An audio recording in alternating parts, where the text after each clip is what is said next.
तुम भूल गए कि पांचाली के ज्येष्ठ पति को महाराज के कक्ष के सारे द्वार क्या थे?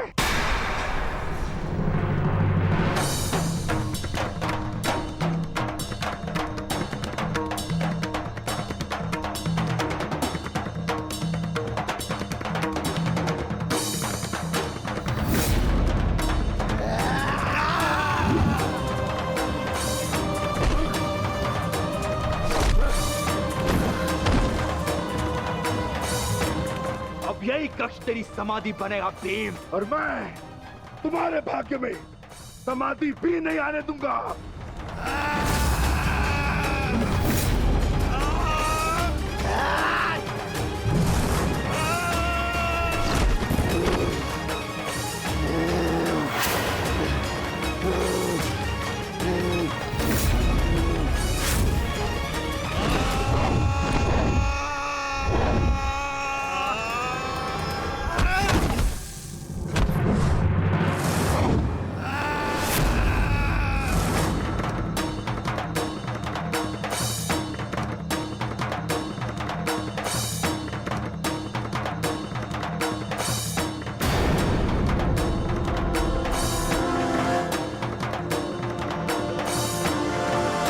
सेनापति कीचक कहाँ? क्षमा कीजिए गांधार नरेश, इसकी कोई सूचना नहीं है।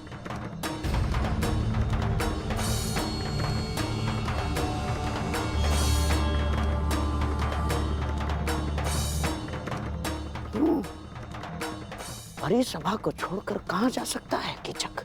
उसके निजी अंगरक्षक भी तो दिखाई नहीं दे रहे।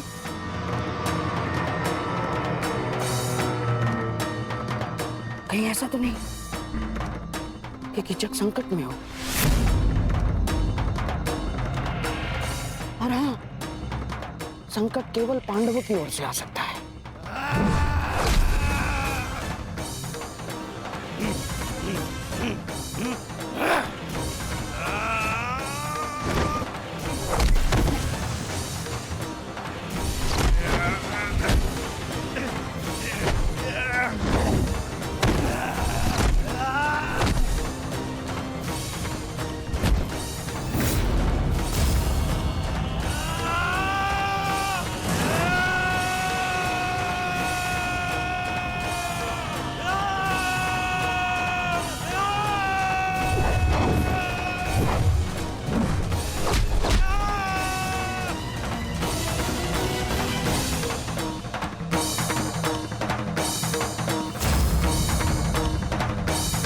दुर्योधन,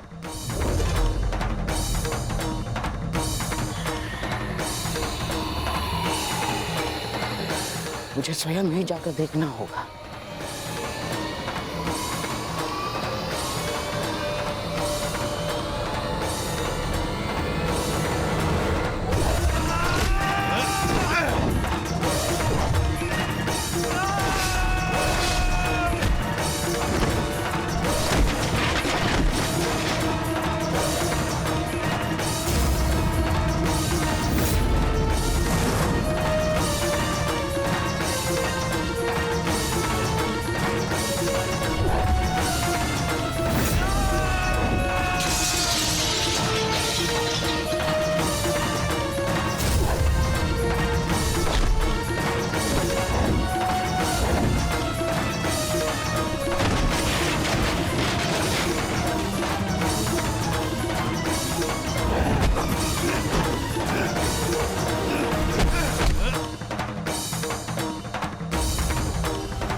मुझसे छल किया, सब कुछ छिन जाएगा तुम पांडवों का।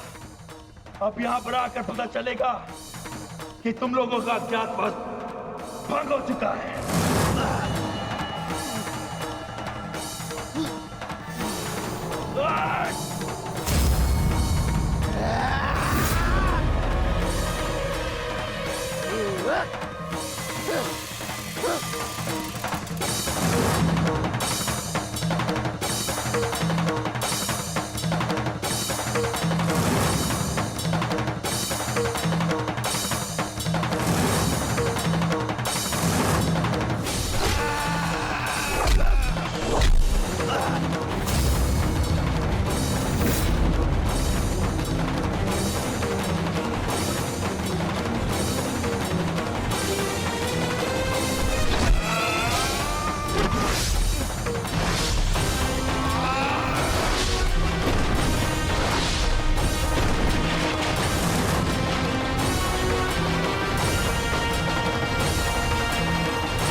कीचक कहाँ है? भीतर नहीं, आप भीतर नहीं जा सकते। अरे भीम कुछ लोग इस ओर आ रहे हैं।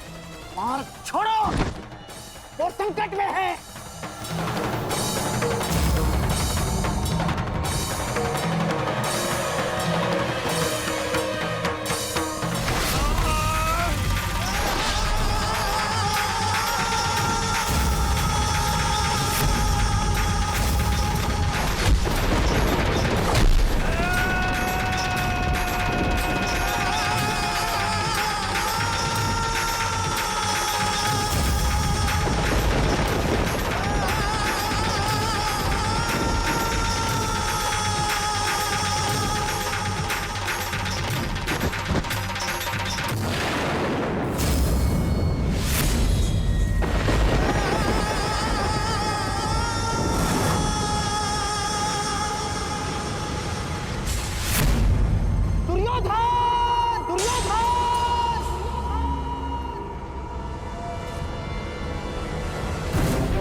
ये तो मोहम्मद शरीफ की आवाज है। कहाँ है वो? आपगढ़ क्या हुआ मोहम्मद? दुर्योधन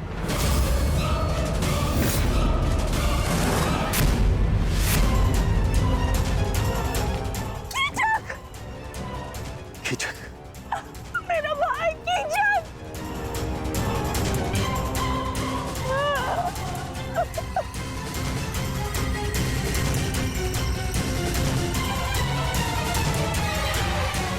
ये कैसे हो सकता है? यही तो मेरा प्रश्न है। मेरा परम मित्र कीचक कोई उसका वध कैसे कर सकता है? कीचक महायोद्धा था, उसी के महल में यह संभव है।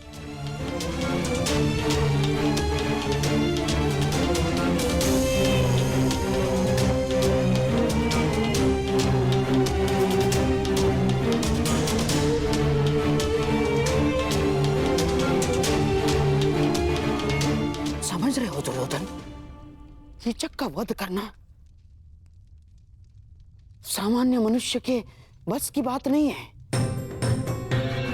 पूरे आर्यव्रत में इस महाबली कीचक को मारने का सामर्थ्य केवल गिने चुने महायोद्धाओं में है। जैसे जैसे गंगापुत्र भीष्म, अंगराज कर्ण, स्वयं तुम दुर्योधन, महाबली बलराम और भीम मामश्री।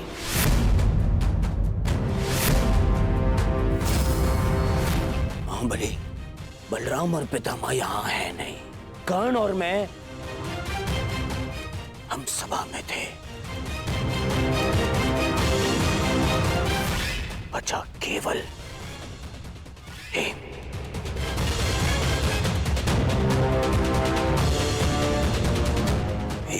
हो सकता है जिसने महाशक्तिशाली कीचक का वध किया।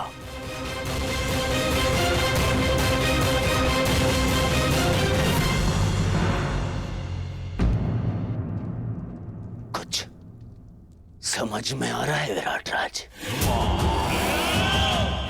भीम,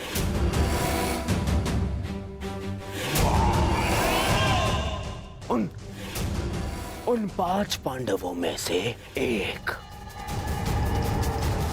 वो जिन्हें ढूंढने मैं यहां आया था, वो जो मेरे सबसे बड़े शत्रु हैं। ये घटना प्रदर्शित करती है कि आपने मेरे सबसे बड़े शत्रु को आश्रय दी है। शत्रु का शत्रु मित्र और शत्रु का मित्र शत्रु। विराट राज शत्रु। कैसी बातें कर रहे हैं कुमार दुर्योधन? मुझे इस बात का कोई भान नहीं। कृपया मेरा विश्वास करें। बस,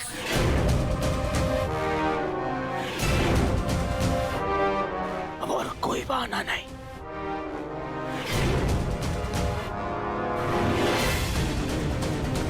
पांडव यही है और मुझे उन्हें अज्ञातवास पूर्ण होने से पहले पहचानना है। और इस बार मेरे मार्ग में कोई नहीं आ सकता, कोई नहीं।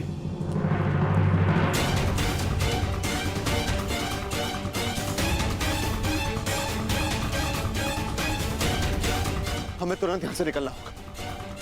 सभी वस्तुएं यहीं छोड़ दो। कीचक वध ने महल और उसके आसपास कोलाहल उत्पन्न कर दिया है। हमें उसका लाभ उठाना है और यहां से निकलना है। युवराज, शांत हो जाइए। विराट राज मत्स्य के राजा हैं। उनके साथ ऐसा व्यवहार अभद्रता है। मेरे साथ चल। विरोध है, विरोध। और कदाचित तुमने सुना नहीं कर्ण, मैंने कहा इस बार मेरे मार्ग में कोई नहीं आएगा। और तुम उनसे भिन्न नहीं हो।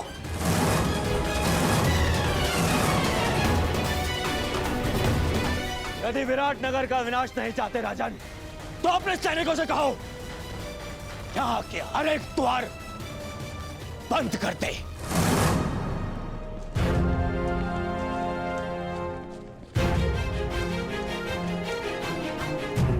कीचक का वध इसी राजमहल में हुआ है और ये मेरी दुर्योधन की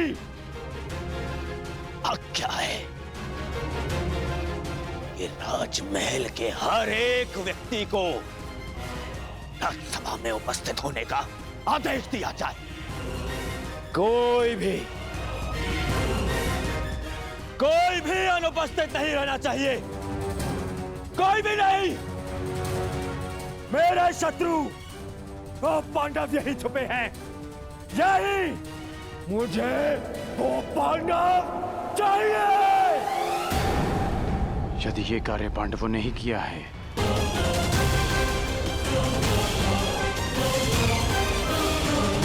सावधान! कोई भी राजमहल से बाहर नहीं जाएगा।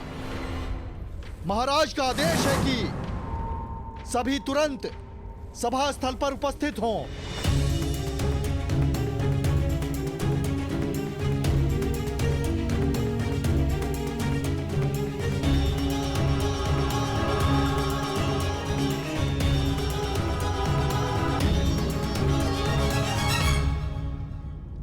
महाराज की जय हो। आपके आदेश अनुसार राजभवन के सभी द्वार बंद कर दिए गए हैं। कोई अभी यहां से नहीं जा सका है। सबको एक पंक्ति में खड़ा कर दो।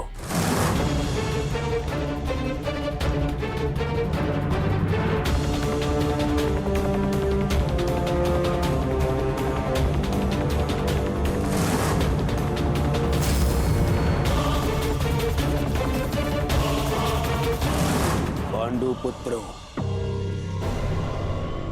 कीचक के वध से मुझे यह ज्ञात हो गया है कि तुम यहीं छिपे हो। तुम सब यहीं हो और इसी सभा में हो। अवश्य भेष परिवर्तित होगा,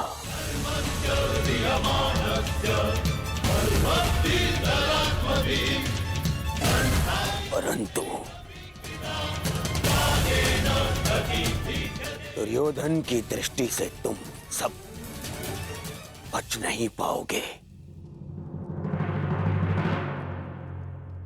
श्रेष्ठ यही होगा कि तुम स्वयं मेरे समक्ष प्रस्तुत हो जाओ, अन्यथा मुझे क्रोध आ जाएगा और द्यूत भवन में तुम देख चुके हो कि जब दुर्योधन को क्रोध आता है तो क्या होता है।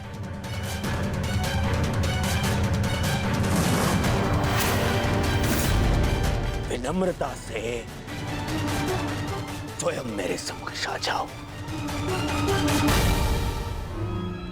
मेरे समक्ष आ जाओ और फिर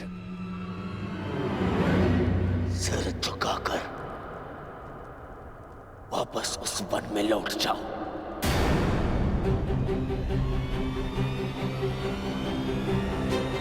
मुझे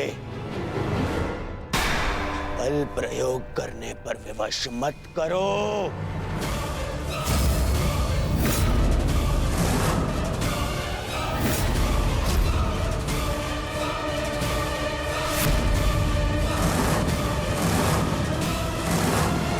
करने पर विवश मत करो।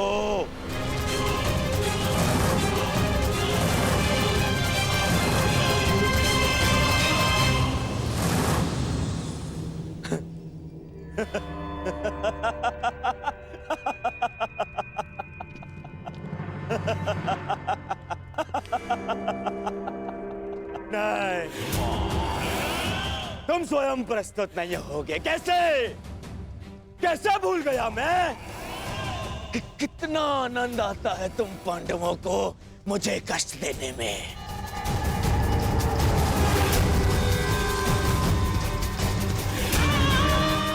तो ठीक है, धर्मराज युधिष्ठिर, प्रार्थना कर रहे होगे तुम कि मैं तुम्हें पकड़ ना पाऊं। व्यर्थ है, व्यर्थ है। बचा कर रखो अपनी प्रार्थनाओं को। अगले 12 वर्ष में काम आएंगी तुम्हारी प्रार्थनाएं, बचा के रखो। और युधिष्ठिर तो ठीक, वो भीम कहाँ है? कहाँ हो भीम? भीम,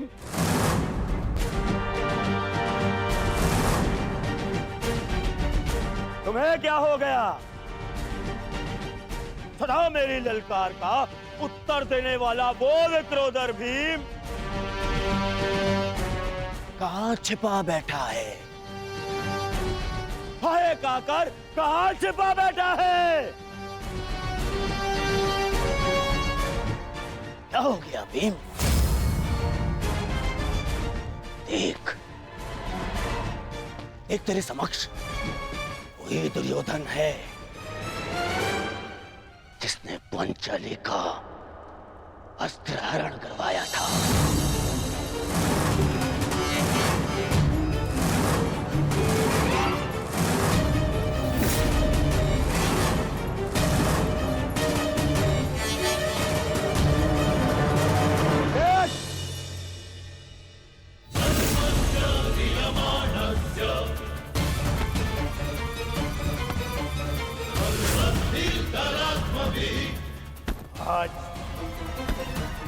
आज भी मेरी टंगा से बिठाने पर दूर है। आज भी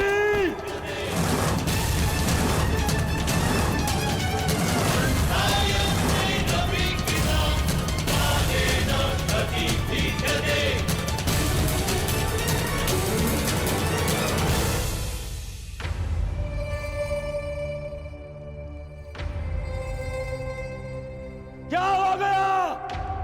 कहां छुपा बैठा है? बड़ बोला भीम, कहा?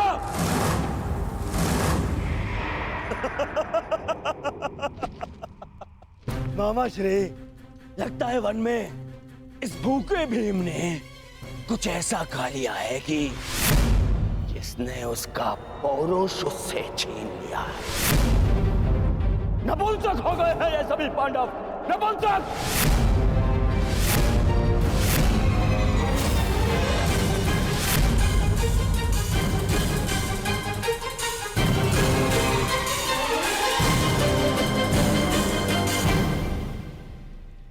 स्मरण है महाराज,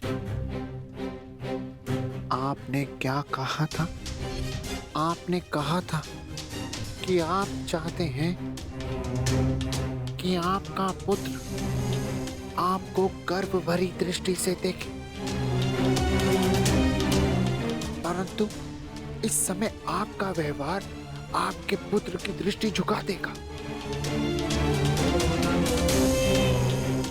देखिए, किसी दूसरे राज्य का युवराज आपकी प्रजा में सबको ऐसे ललकार रहा है जैसे विराट राज उसके दास हैं, और आप यूं मौन खड़े हैं।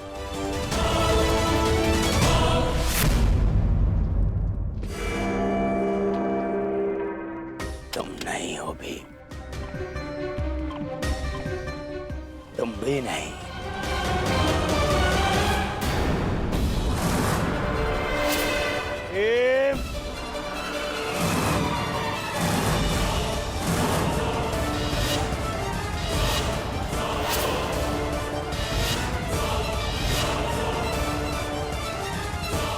मैं जानता हूं कि मेरे मित्र कीचक का वध तुमने ही किया है। प्रतिशोध लूंगा, मैं प्रतिशोध लूंगा।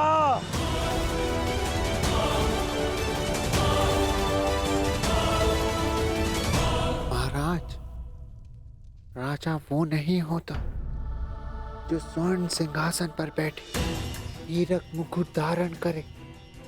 राजा वो होता है जो अपनी प्रजा के मन के सिंहासन पर बैठे मान का मुकुट धारण करे। चेत जाइए महाराज, चेत जाइए। इस समय आपका पुत्र कुमार उत्तर ही नहीं, अपितु आपकी प्रजा भी अपने राजा से साहस की आशा बांधे खड़ी है।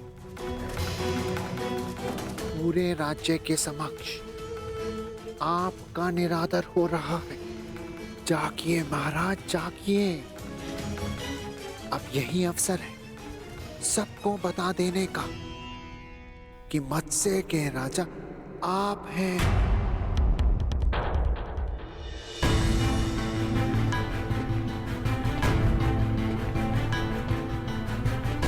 युधिष्ठिर, तुम तो पांचों पांडवों में सबसे अधिक बुद्धिमान हो। अंतिम अवसर दे रहा हूं तुम्हें, अंतिम।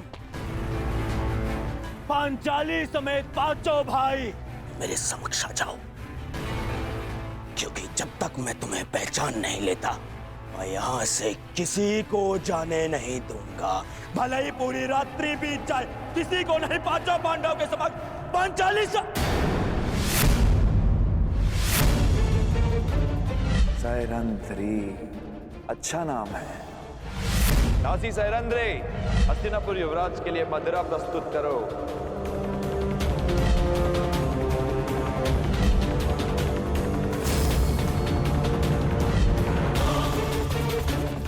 पांचाली, पांचाली।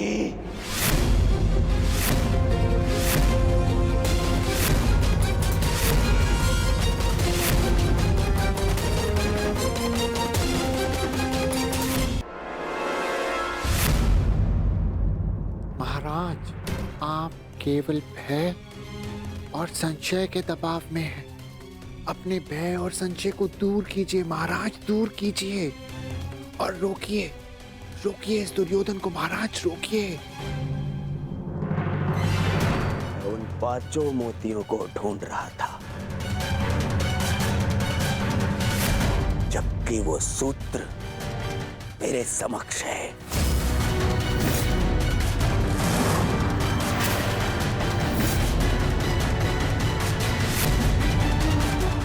जिसने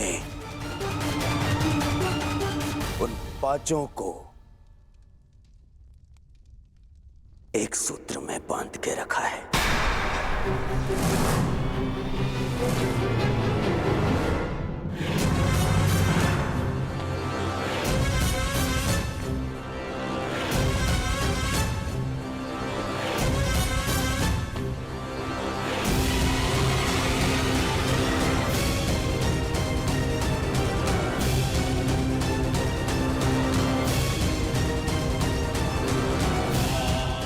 जानता हूं कि ये तुम ही हो द्रौपदी,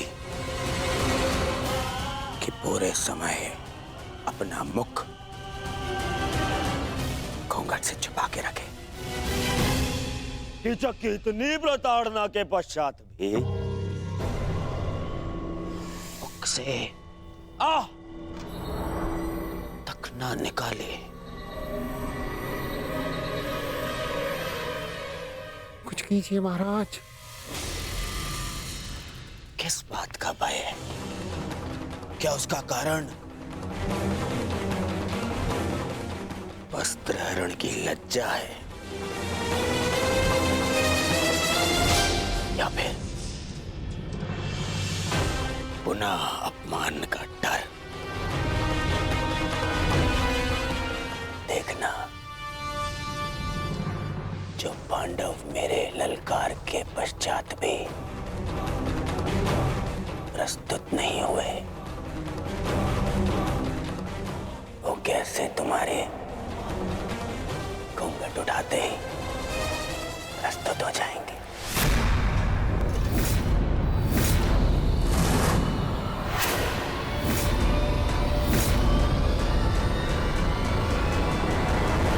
अरे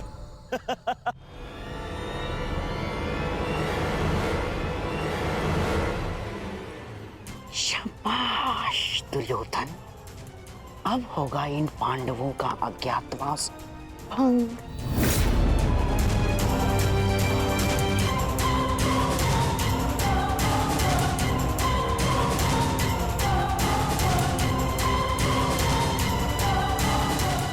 और कितना पीछे जाओगी पांचाली? अब और कोई मार्ग शेष नहीं है।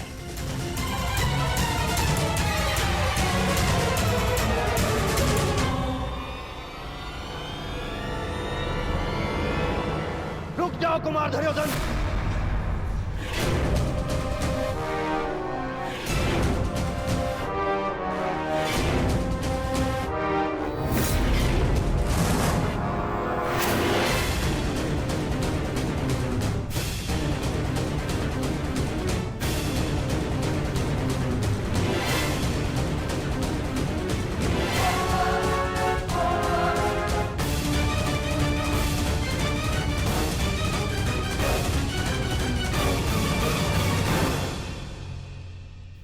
विराटराज, आपके कंठ में स्वर भी हैं। ज्ञात नहीं था मुझे ये आपका सुर ऊंचा भी होता है, परंतु विलंब कर दिया आपने, क्योंकि आप ना तो मेरे पास रुकने का धैर्य है और ना ही आपके पास मुझे रोक पाने की शक्ति।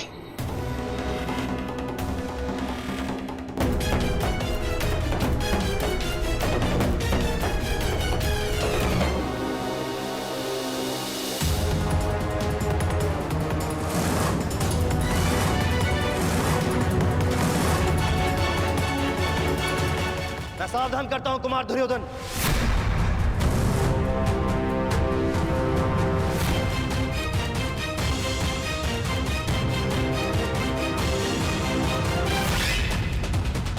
आप जानते हैं ना कि आप हस्तिनापुर के युवराज को ललकार रहे हैं। ये हस्तिनापुर नहीं, मत्स्यराज है, विराट नगर है ये। और यहां भरी सभा में स्त्री के मान का हरण नहीं होता, परंतु भरी सभा में स्त्री का अपमान करने वाले का वध अवश्य हो सकता है।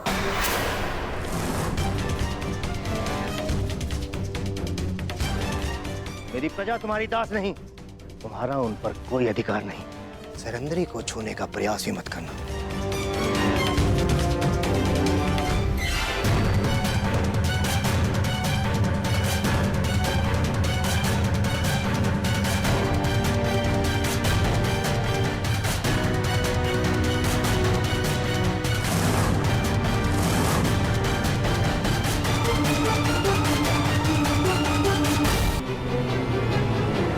महाराज विराट, हम आपकी प्रजा का अपमान नहीं कर रहे हैं।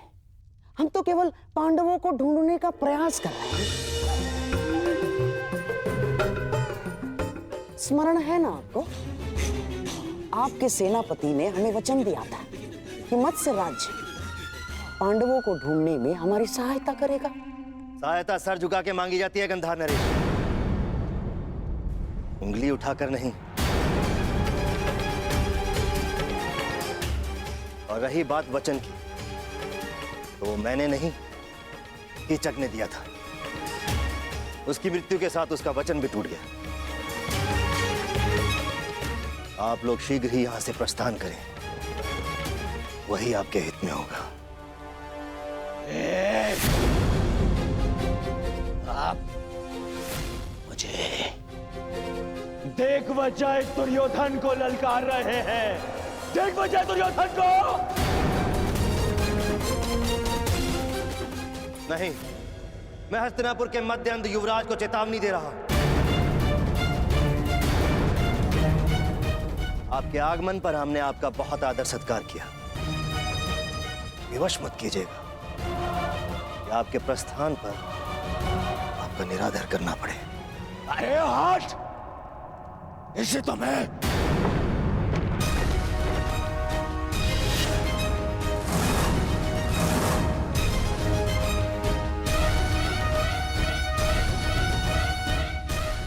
एक पग भी और आगे बढ़ाया तो मेरे सैनिक प्रहार करने के लिए स्वतंत्र होंगे।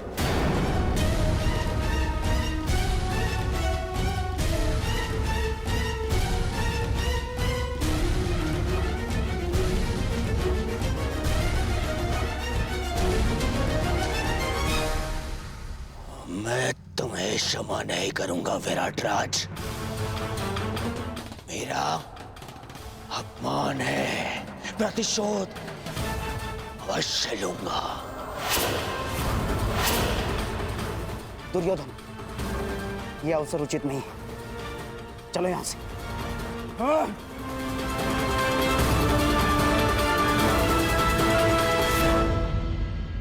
इस विराट राज्य की कृपा से कब तक बच पाओगे नपुंसक पांडवों?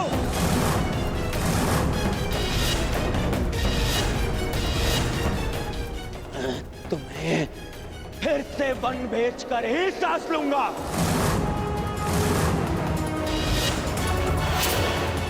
और तुम पांचाली, तुम्हारा दर्प एक बार फिर तोड़ेगा यह दुर्योधन।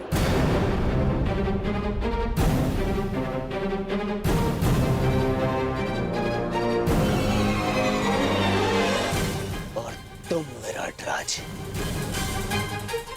तुमने तो मत्स्य के विनाश को ललकारा है। अब पांडवों के साथ साथ तुम्हारा भी विनाश होगा।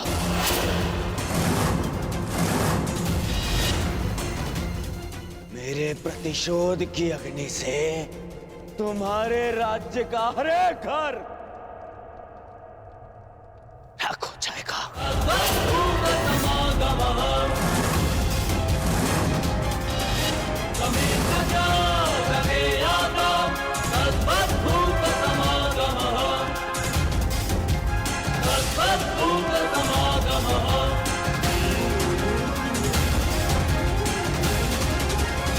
अग्नि से तुम्हारे राज्य का हर एक घर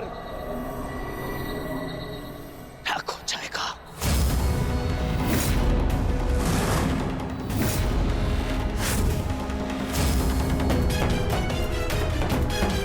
दुर्योधन शांत, चलो यहां से।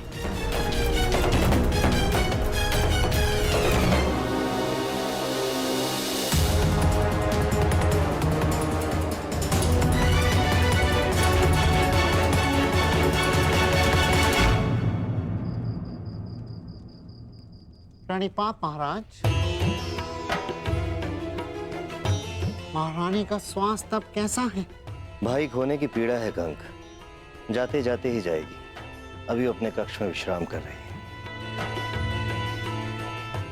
यदि कोई आवश्यकता पड़े तो स्मरण कर लीजिएगा महाराज। सबसे अधिक आवश्यकता के समय तुम सहायता कर चुके हो कंक।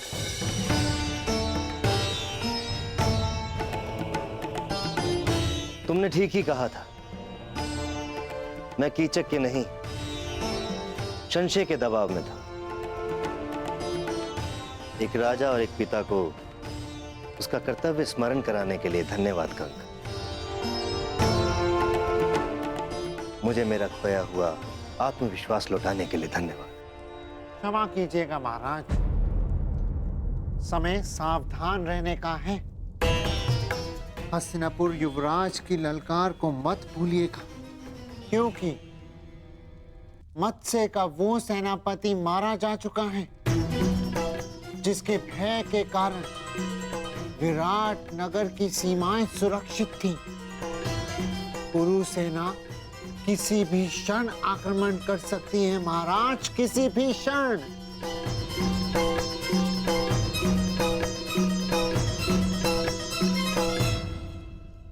ठीक कहा कंक तुमने। सच में संकट की घड़ी आ गई है। मैं आसक्त हूं और कुमार उत्तर तो अभी स्वयं बालक है। इस संकट की घड़ी में तुम्हें कोई मार्ग दिखाओ।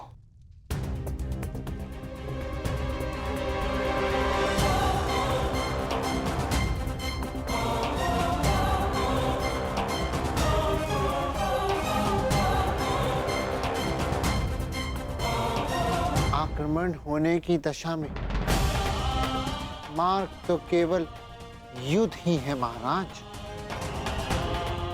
परंतु मैं आपको वचन देता कि जिस मत्स्य भूमि का हमने अन्न खाया है उसे नाश नहीं होने देंगे महाराज।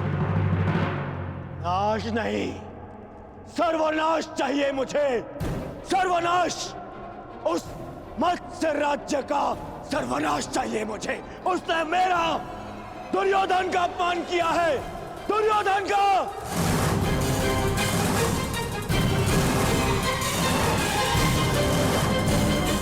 उस अपमान का कारण स्वयं तुम हो दुर्योधन। अतिथि की मर्यादा तुमने भंग की है।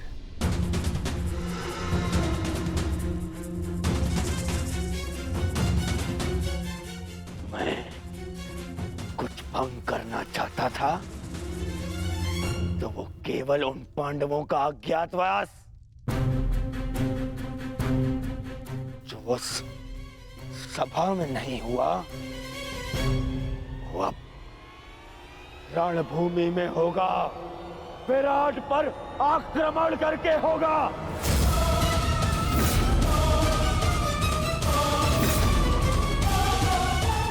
मूर्खता से पूर्ण प्रलाप बंद करो दुर्योधन। केवल इस कारण कि तुम्हें संदेह है कि पांडव वहां थे, हम आक्रमण नहीं कर सकते। नहीं, संदेह नहीं, पूर्ण विश्वास है मुझे। वो सैरंद्री ही पांचाली थी।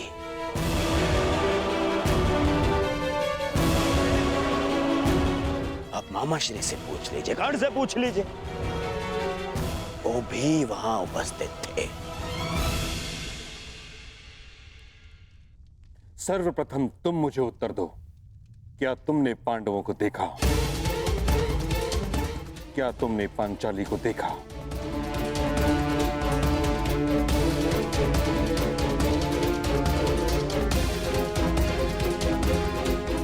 मैं बस देखने ही वाला था।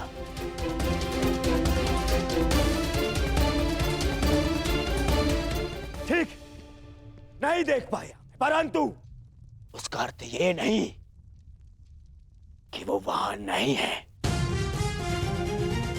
तो अभी बताइए पिताश्री, कीचक जैसे अशक्तिशाली का वध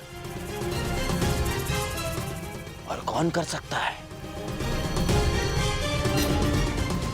उसका वध ही इस बात का साक्ष्य है कि भीम वहां उपस्थित था।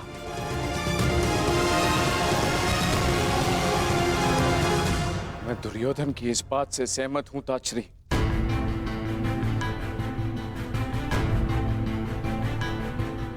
महाराज, कड़ी धूप में हमें आभास होता है कि दूर कहीं जल है, परंतु पास जाने पर ज्ञात होता है कि वह हमारा भ्रम था। वह मृग तृष्णा थी। दुर्योधन भी मृग तृष्णा का रोगी है।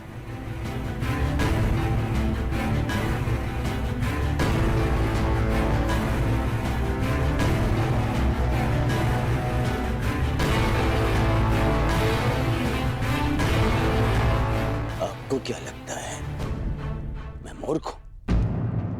शत्रुता के कारण समस्त राज्य को युद्ध की अग्नि में जो झोंक दे वो मूर्ख नहीं है तो और क्या है?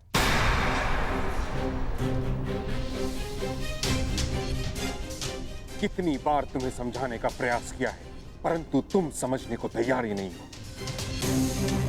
पांडवों से बैर के कारण कब तक हस्तिनापुर को कलंकित करते रहोगे तुम? कब तक राज धर्म को दूषित करते रहोगे? अपने संदेह के निवारण के लिए सहस्त्र सैनिकों के प्राण दांव पर लगा रहे हो। सहस्त्र सैनिकों के प्राण दांव पर लगा रहे हो। क्षमा कीजिएगा महामहिम,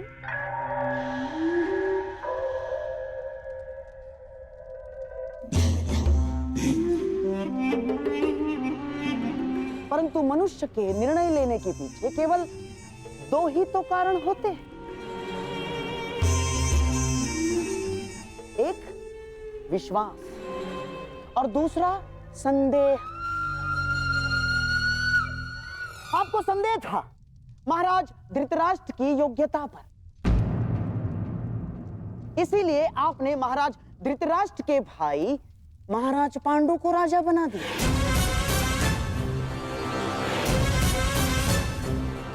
आपको संदेह था कि युद्ध में कर्ण कहीं अर्जुन के प्राण ना ले, अर्जुन को परास्त ना कर दे, इसीलिए आपने हस्तिनापुर का विभाजन भी स्वीकार कर लिया।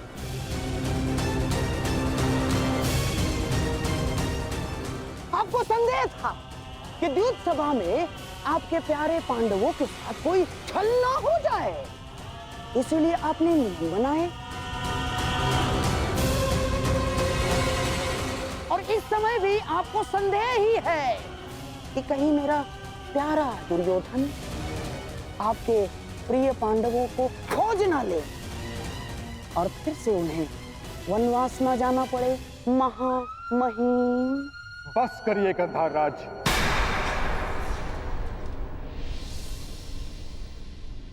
आप ही हैं जो सदैव दुर्योधन का मन कुलुषित करते रहते हैं। कभी समझाया है आपने इसे कि एक सैनिक जब मृत्यु को प्राप्त हो जाता है तो कैसे उसका परिवार धीरे धीरे वर्षों तक मरता रहता है।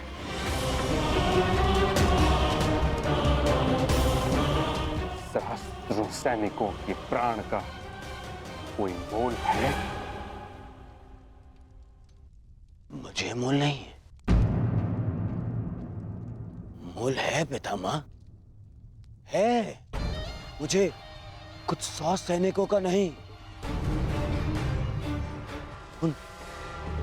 उन लाखों सैनिकों के प्राण का मोल है। यदि ये युद्ध नहीं हुआ तो पांडव प्रस्तुत होंगे और फिर महायुद्ध होगा। ऐसा महायुद्ध जिसमें लाखों सैनिक अपने प्राण गंवाएंगे, फिर लाखों परिवार थोड़ा थोड़ा करके हर दिन मरते रहेंगे।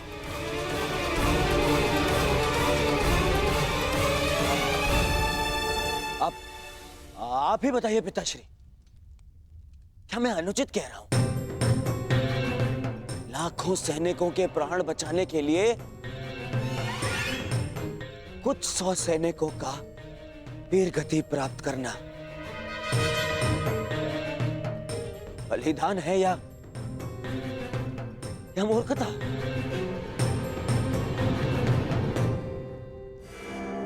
मैं तो कहता हूं कि विराट पर आक्रमण करके पांडवों का अज्ञातवास भंग करना ही नीति है। यही नीति है पितामह।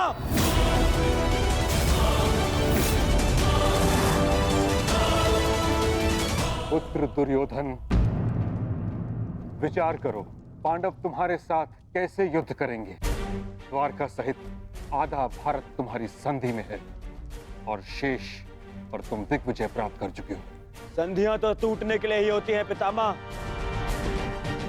पांडवों के वो मित्र जिन्होंने मेरे भाई से मुझसे संधि की है, वही उनके सामने आते ही मुझसे संधि तोड़ देंगे। परंतु आपको क्या, आपने तो सदा पांडवों का ही समर्थन किया है। आज भी जब मैं उन पांडवों से हस्तिनापुर की सुरक्षा का प्रयास कर रहा हूं, आज भी आप उन्हीं का समर्थन कर रहे हैं।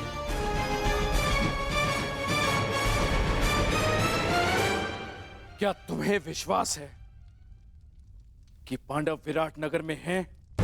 उतना ही जितना इस बात पर है कि आप हस्तिनापुर के राजा हैं।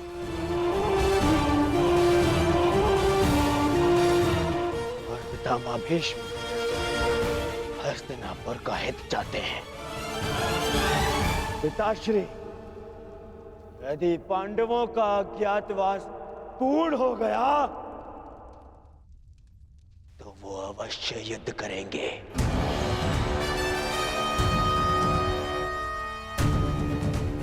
और ये युद्ध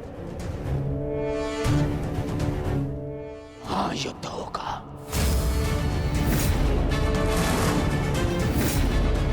महाभारत होगा, जिसमें महाविनाश होगा।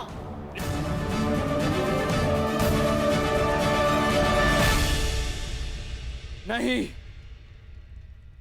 मैं ऐसा नहीं होने दूंगा।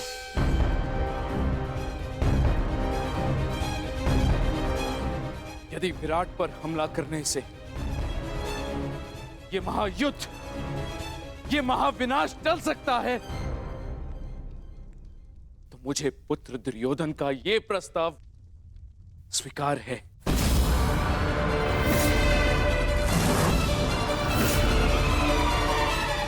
परंतु ये हस्तिनापुर के राजा का आदेश है। हस्तिनापुर विराट पर आक्रमण करेगा।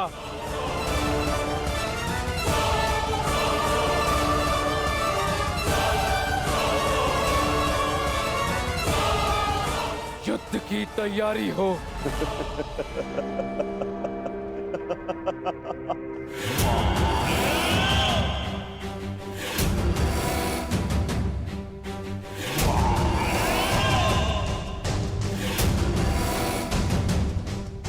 समय आ गया है मित्र। अर्जुन से तुम्हारा अधूरा द्वंद्व अब पूर्ण होगा।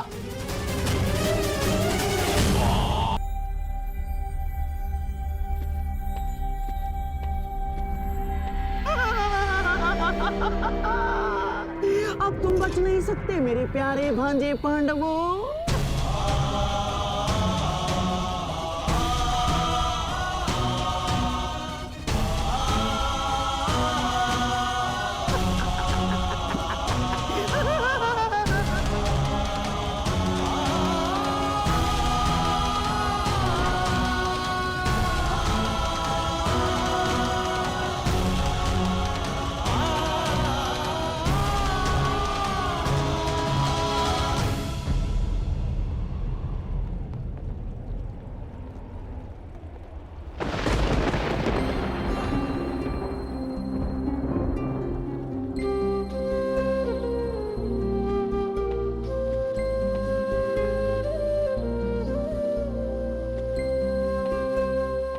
बात माताश्री,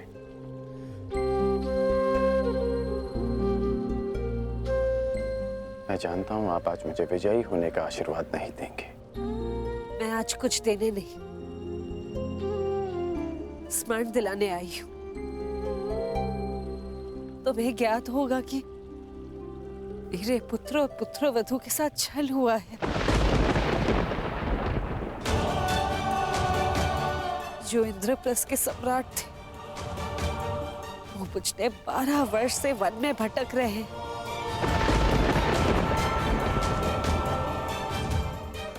और कुछ ही दिन बचे उनकी स्वतंत्रता में,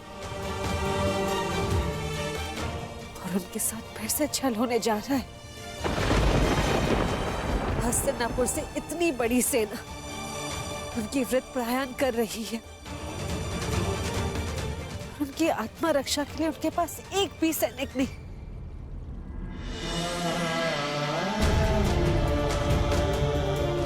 मुझे पूर्ण विश्वास है कि तुम मेरे पुत्रों के साथ एक और अन्याय नहीं होने दोगे। मैं तुम्हें स्मरण दिलाने आई हूँ कि माताश्री,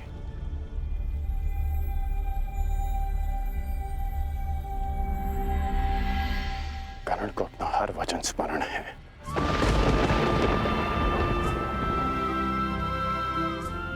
मैंने युवराज दुर्योधन के लिए शस्त्र उठाने का वचन दिया है, तो युद्ध तो मैं अवश्य करूंगा।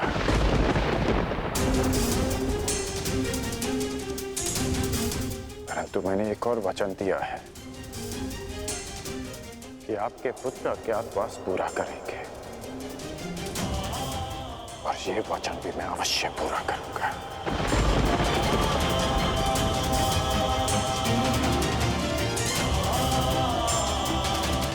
आज्ञा दीजिए माताश्री।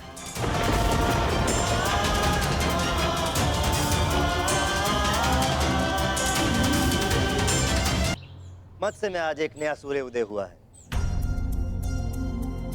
मत्स्य का राजा मैं पहले भी था, परंतु स्वतंत्रता का आभास नहीं होता था मुझे।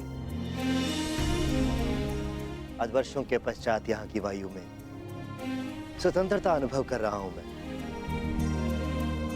अनुभव हो रहा है कि मेरे पास भी शक्ति है। अब मुझे हस्तिनापुर से युद्ध होने का कोई भय नहीं। जिसके पास तुम्हारे जैसा हितैषी हो उसे कैसा भय कंक।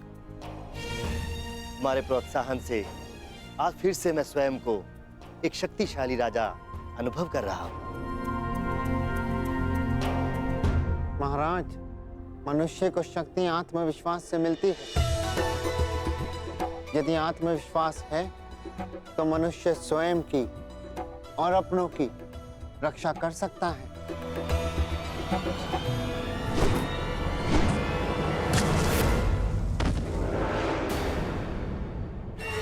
सावधान, आक्रमण हुआ है। हमारा भाई उचित था कंक। प्रतीत होता है कि हस्तिनापुर ने आक्रमण कर दिया। हस्तिनापुर ने बिना चेतावनी के आक्रमण कैसे कर दिया?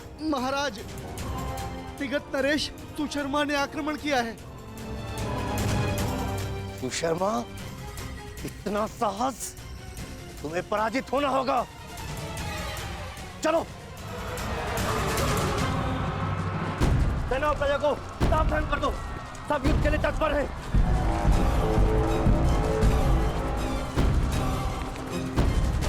ये जानते हुए भी हिम्मत से दुर्योधन का मित्र राज्य है, सुशर्मा ने आक्रमण का साहस किया। ये तब तक संभव नहीं जब तक उसे किसी बड़ी शक्ति का समर्थन प्राप्त न हो। इसका अर्थ ये सब दुर्योधन ने करवाया।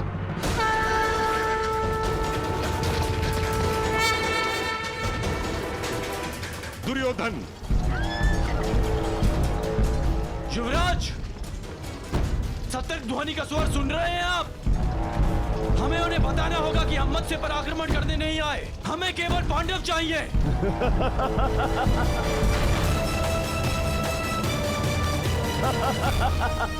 मित्र, उनका सतर्क होना स्वाभाविक है, क्योंकि विराट पर आक्रमण हो चुका है।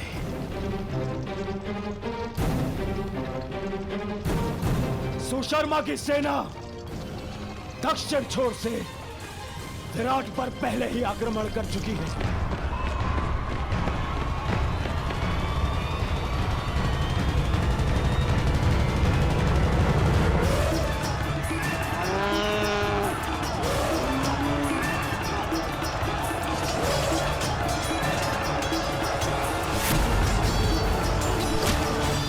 इस योजना के विषय में हमें बताना तुमने उचित नहीं समझा दुर्योधन। मैं हस्तिनापुर का युवराज हूं। मुझे अपनी हर एक योजना सबको बताने की आवश्यकता नहीं है। आज पांडवों के अज्ञातवास का अंतिम दिवस है। विराट नगर के दक्षिण द्वार पर सुशर्मा ने आक्रमण किया है।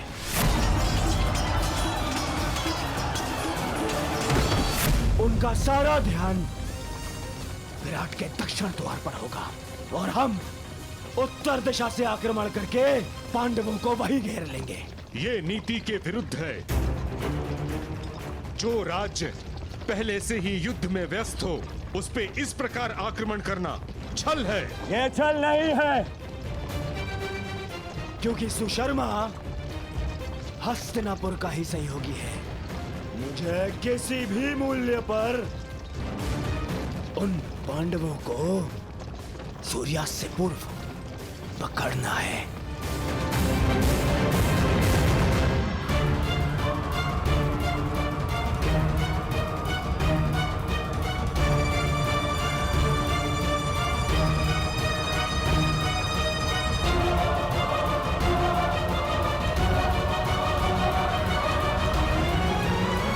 दक्षिण द्वार पर आक्रमण की सूचना सुनते ही वो पांडव उत्तर दिशा से निकलने का प्रयास करेंगे। उत्तर द्वार उस दिशा में चले। परंतु उन्हें इस बात का भान तक नहीं होगा कि उनका अज्ञातवास भंग करने के लिए हम वहां पहले से ही उपस्थित होंगे। पहले से ही।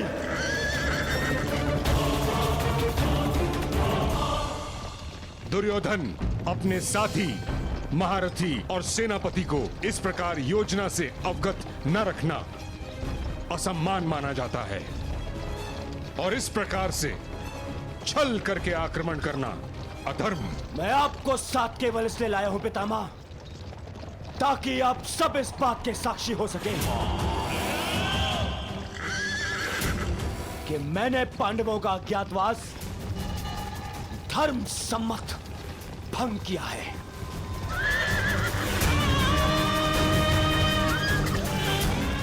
आज आज वो पांडव यहां से यहीं से वन में जाएंगे अगले 12 वर्ष के वनवास के लिए। चलो सारथी, गति बढ़ाओ, आगे बढ़ो। मामाश्री, आपको अपनी योजना पर विश्वास है ना? मुझे पूर्ण विश्वास है दुर्योधन। पांडव विराट नगर से बाहर निकलने के लिए उत्तरी द्वार का ही प्रयोग करेंगे। देख लेना तुम।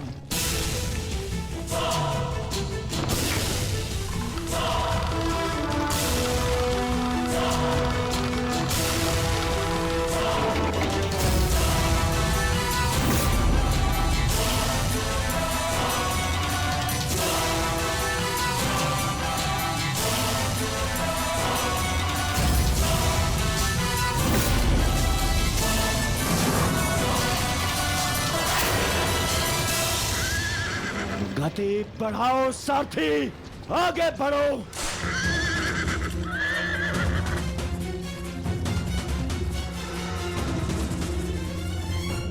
बस सूर्यास्त की देर है, उसके पश्चात हमारा अज्ञातवास संपन्न। ज्येष्ठ शीघ्र ही यहाँ पहुंचते होंगे, उसके पश्चात हम यहाँ से निकल जाएंगे।